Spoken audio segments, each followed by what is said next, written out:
जादुई पेंसिल। एक बार की बात है, गांव में राजू नाम का एक छोटा मगर बेहद चतुर लड़का रहता था। वह गांव के स्कूल में पढ़ता था और चित्र बनाना उसे बहुत पसंद था। लेकिन उसकी सबसे बड़ी परेशानी थी कि उसके पास अच्छे रंग और पेंसिल नहीं थे। एक दिन जब वह स्कूल से लौट रहा था तो रास्ते में उसे एक चमचमाती हुई पेंसिल मिली। वह बहुत खुश हुआ और उसे लेकर घर आ गया। उस रात जब उसने पेंसिल से चित्र बनाना शुरू किया तो एक अजीब बात हुई। जैसे ही उसने एक पक्षी का चित्र बनाया, वह पक्षी कागज से बाहर निकलकर उड़ने लगा। राजू को अपनी आंखों पर यकीन नहीं हुआ। उसने फिर एक आम का चित्र बनाया और आम सचमुच उसकी मेज पर आ गिरा। राजू समझ गया कि यह कोई साधारण पेंसिल नहीं थी, बल्कि एक जादुई पेंसिल थी। अब राजू इस पेंसिल का उपयोग अच्छे कामों के लिए करना चाहता था। गांव में कई लोग गरीब थे, उनके पास पहनने के लिए अच्छे कपड़े और खाने के लिए भरपूर खाना नहीं था।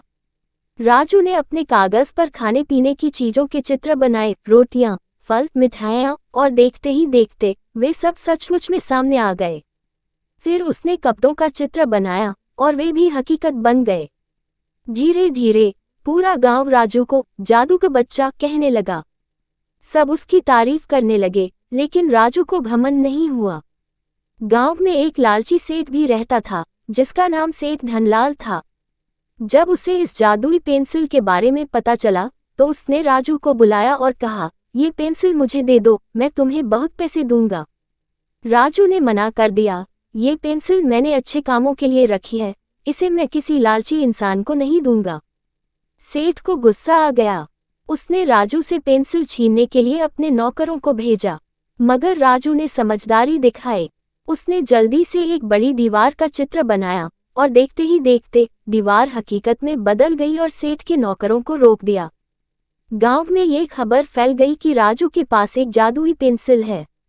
जब ये बात राजा तक पहुंची तो उसने राजू को महल में बुलाया। राजा ने कहा, अगर यह सच है तो मेरे लिए एक सुंदर महल बना दो।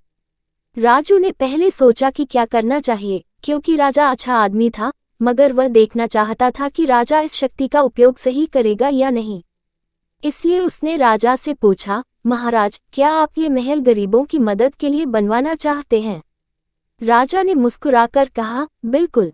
अगर यह जादुई पेंसिल से बन सकता है तो इसमें एक अस्पताल और स्कूल भी होना चाहिए।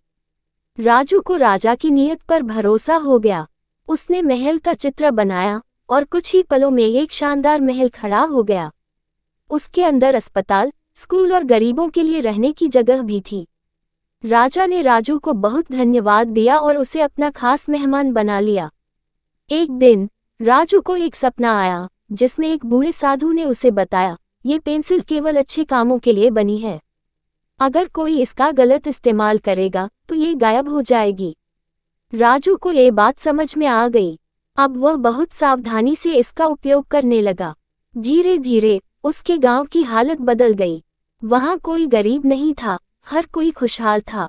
अंत में जब राजू ने देखा कि अब गांव को उसकी पेंसिल की जरूरत नहीं है, तो उसने आखिरी बार पेंसिल से एक सुंदर बगीचा बनाया और पेंसिल को जमीन में गाड़ दिया।